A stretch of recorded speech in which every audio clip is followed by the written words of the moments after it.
Last one. Thank you.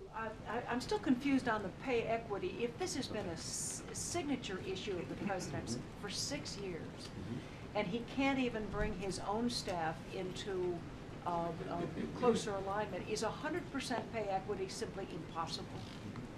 Well, I think this is a difficult policy challenge because there are a variety of reasons why this gender gap exists. Right, that there are a variety of influences that contributes to some of this pay gap that we see. So this is a difficult problem to address. But is it solvable? solvable? But the question is, are we going to try to solve it or not? And the president has done a number of things to try to solve it. You'll recall the very first bill that this president signed when he took office was the Lilly Ledbetter Fair Pay Act. He's going to push for Congress to act on the Paycheck Fairness Act.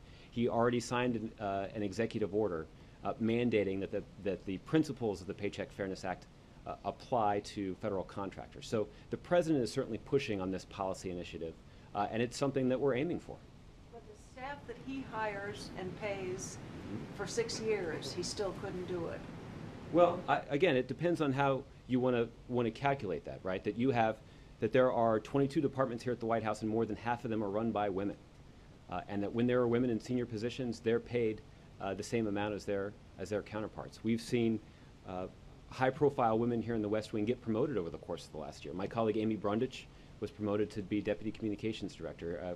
My colleague Katie Byrne-Fallon was previously the Deputy Communications Director and is now running our Legislative Affairs operation. So we've seen women here in the West Wing rise through the ranks into leadership positions, and when they rise through the ranks, we see that they are paid fairly in terms of they're receiving their equal pay for the equal work in the same way that their male counterparts are. Mentioning 77 cents per dollar. By that measure, the White House still can't reach 100%. Well, by that measure, the White House is doing significantly better than the private sector is, and we're encouraging the private sector to get better.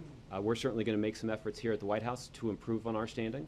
I wouldn't hold up the White House as the perfect example here, but we are an example of an organization that is making an effort and enjoying some success in making sure that there are women who get equal pay for equal work, and women who have an opportunity to advance their careers here at the White House. And I think our record, when judged by that standard, holds up very, very well.